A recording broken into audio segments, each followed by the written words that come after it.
Hello folks, in this video I am going to give you a quick walkthrough of the settings on the OLA S1 Pro.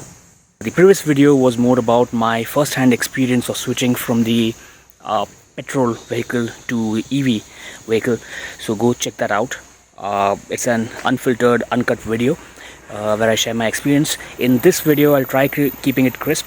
I'll go through the nifty features like cruise control, hill hold, follow me home, headlamps and all, and then maybe just take a test ride checking these features out and then call it a day.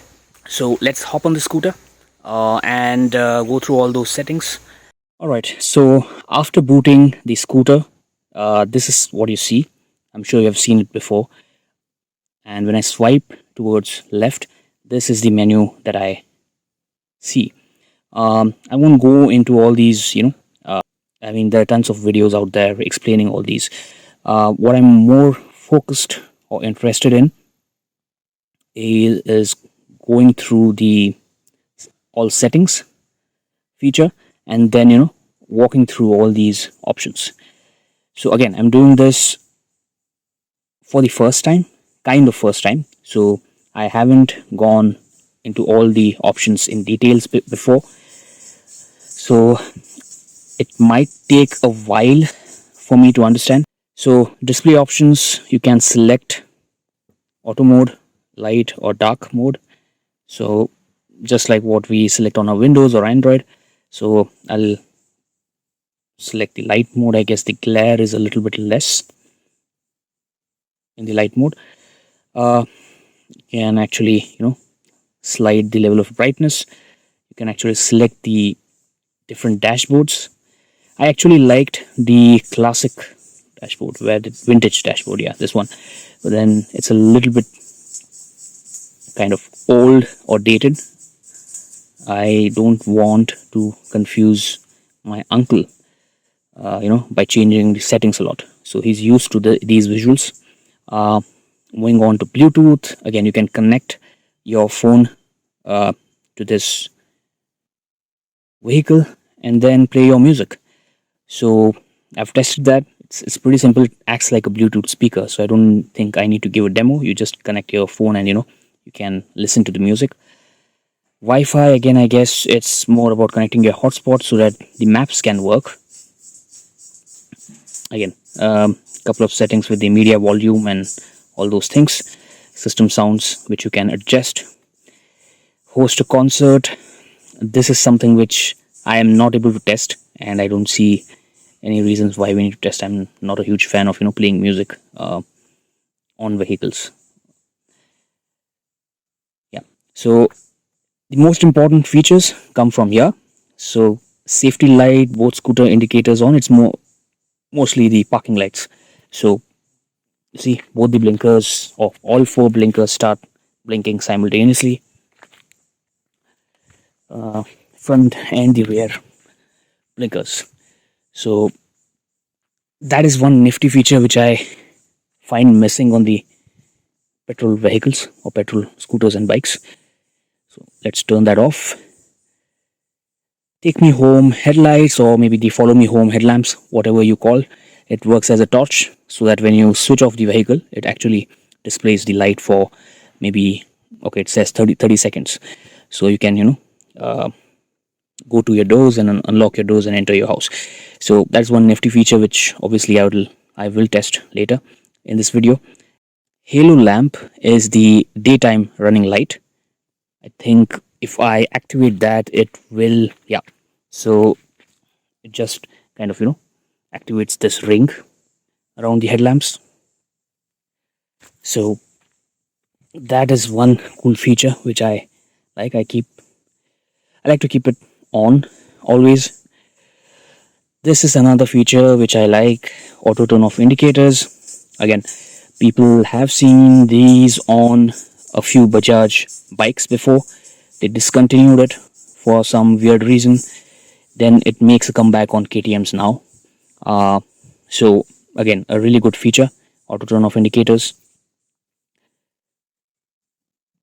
In the riding option, I guess you can kind of adjust the region levels. So I've kept it to high. There are modes like low, default, and high. So it's basically when you kind of twist the throttle in the opposite direction, how fast or how slow you want the scooter to behave, so that the region kicks in. I've kept it to maximum region, that kind of extends the battery levels or battery range. Vacation mode is something which, I mean, again, not required now.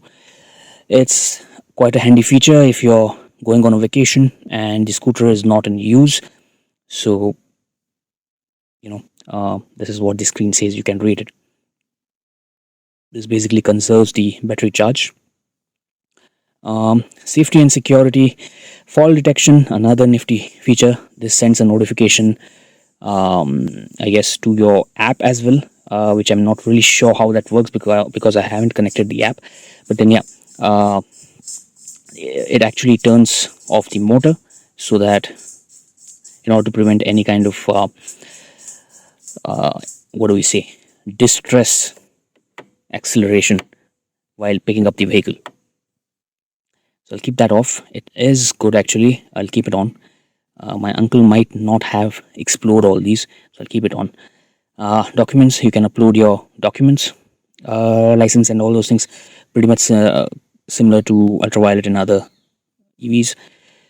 Also TVS Apache RTR 310. You have geofence, you have time fence, hyper mode and sports mode is on. You can change the modes. The geofencing, again, we know what it does. System updates, OTA updates over the air. About one thing which I think I forgot scrolling down was in safety and security. I guess there needs to be something called the so here it is. In the riding option, when you kind of scroll down, hill hold is sitting over here. So you can actually check how the hill hold works. There's a quick assist video with some animations, so it actually tells you how to kind of activate and deactivate hill hold. There's something which came in handy yesterday, in the yesterday's video, where I was struggling to activate the hill hold.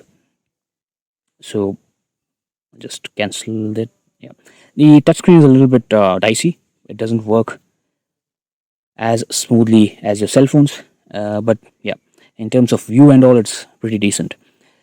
So hill hold, again, a very nifty feature which I like. Now in this video, I guess I'll start with hill hold, then move on to cruise control, then the lights, the auto turn off indicators, and then end the video with the follow me home headlamps. So that's it. Those were, I guess, the 4 major features which I like about the scooter. What I don't like about this scooter are 2 things which I've kind of shared in my previous video, or just one thing which I've shared in my previous video, which is the engine braking. The engine braking is negligible in terms of or in comparison with the fuel or petrol vehicle. That is one thing which I would like Ola to tackle. Yesterday, a few people told me that Ather 450X doesn't have that issue. You can operate brake as well as throttle simultaneously. I don't know how much truth exists there, but then people told me that, saying that Ather is definitely a better product, but that's fine. We'll decide when I test ride Ather. But for now, I think that is one major issue with the vehicle. The other issue with the vehicle, again, I wouldn't say issue, but everything's plastic. A lot of plastics here. You see, there has been a minor kind of crack over here. So I don't know how long the scooter would last in comparison to Bajaj Chetak and any other scooter that has metal body in it. So those are the two major issues which I see on the scooter. Apart from that, in terms of riding and ergonomics, everything is perfect. I don't see any issues. So as I said, it's a split of 80-20%, 80% good, 20% not that good, but you can live with it for you can live with the scooter happily without any issues. So for the people who are thinking or are in two minds, I guess it should not be much of a problem. I wouldn't say no brainer, but shouldn't be much of a problem. Depending on your budget, you can just buy an Ola. If there are different versions, so you can buy it. Reliability, again, not really sure. I'm not the expert. There are there are people speaking both ways. Almost a 50-50% split. People having good experience with the service centers, and then there are people having bad experience with the service centers. So not really sure about that. Only time will tell. Alright, so I'll hop on the vehicle and quickly test those 4 features and then end this video. Alright, so this is how it appears when you boot the vehicle. So what I'm going to do now is press this power button, engaging the brake, and the scooter kind of starts. It means the scooter has started. So I'm using this reverse button to get some reverse assist. So so the scooter kind of reverses. Again, click the same button, and this is how it works. Now the thing is, I just need to ensure that the audio is clear. I'm not sure if it's recording properly, but let's see. Now quickly test the hill hold feature, hill descent. For this instance, I'm kind of I've pressed this brake for a while. You get this green H indicator saying hill hold activated. Resting my hands in the center, you can see my legs free. So the vehicle is on a steep incline, but then it's not moving, it's kind of locked. So that's how hill hold feature works. I press something, and when I kind of press the brake again, the hill hold feature disengages. Same thing when you're climbing the incline. I'll click the reverse assist again. So when I twist the throttle in the opposite direction, it reverses. Switch back to normal mode, and see the hill hold again. So I'm pressing this brake now. It should give you an H symbol here in green. I've left it, resting my hand in the center, trying to do that balancing act. So the scooter has locked. There's a steep incline, it doesn't go back. So what you could do is press the brake, disengage hill hold, and then use the accelerator to go tackle the steep incline. Alright, so that's one feature. Then there's this auto turn off indicators. So I have clicked the right indicator button, and when it comes back to its normal trajectory, the indicator stops. Right. The third feature is the cruise control. So it works about 20 kilometers per hour. So I'm kind of over 20 kilometers per hour. I'll kind of press the same reverse button. It works as cruise control when you're moving forward. So done. So it's locked. You see it's locked at 23 and it's moving. I'm not giving any accelerator or doing anything. So it's moving on its own. So that's how cruise control works. Now the good thing about this cruise control is it's very basic, simple to use. I used the throttle, so the cruise control got disengaged. So I was saying that the cruise control is very basic in terms of implementation, very simple. So it doesn't have those eye candy features like resume, plus or minus your speed, those things. It's a very basic implementation. I think Triumph has taken inspiration from Ola. They've got a similar module implemented on the 2025 Tiger Sport 660 as well as the Trident. So that's how it works. The only thing that Triumph is missing now is this huge screen. If you see those screens on those two bikes, those are still those small dial based, I think LCD, I don't know, LCD display. I'm not sure what display it is, but it's too small for my liking. This screen is the next gen screen, and Triumph should really think about implementing a screen similar to this. Okay, so cruise control is done, auto turn off indicator is done. What else was remaining? Hill hold is done. So 3 features is something which I've given a demo of. Reverse assist, so helps you with the reverse.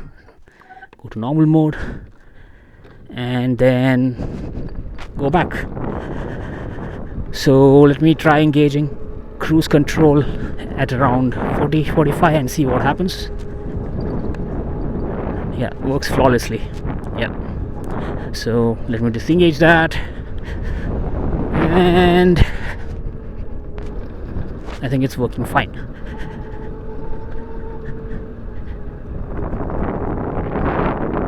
Right, so I guess that was it.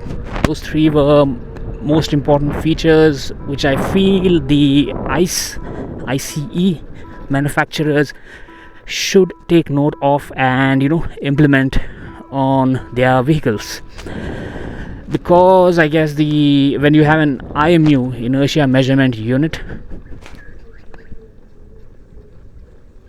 on your vehicle, I guess cornering ABS, cornering traction control, cornering cruise control, all these things, auto turn off indicators, I guess these need to become these need to be bundled into a single package and given to the customers, rather than you kind of charging a premium for each feature.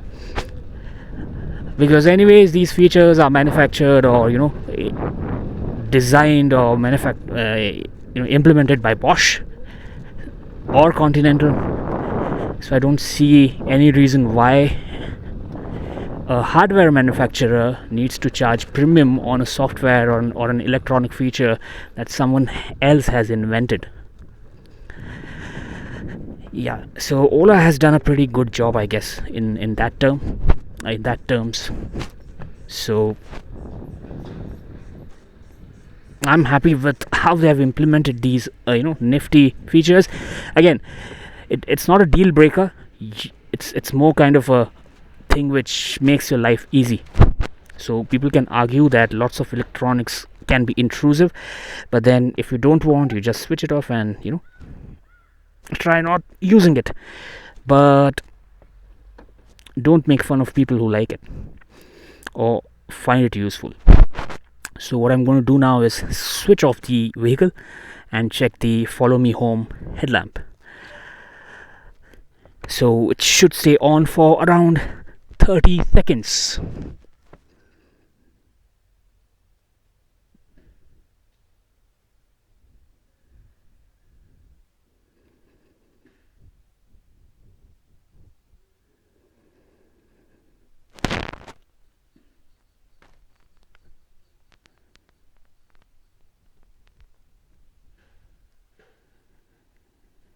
Done. That is how the Follow Me Home headlamp works.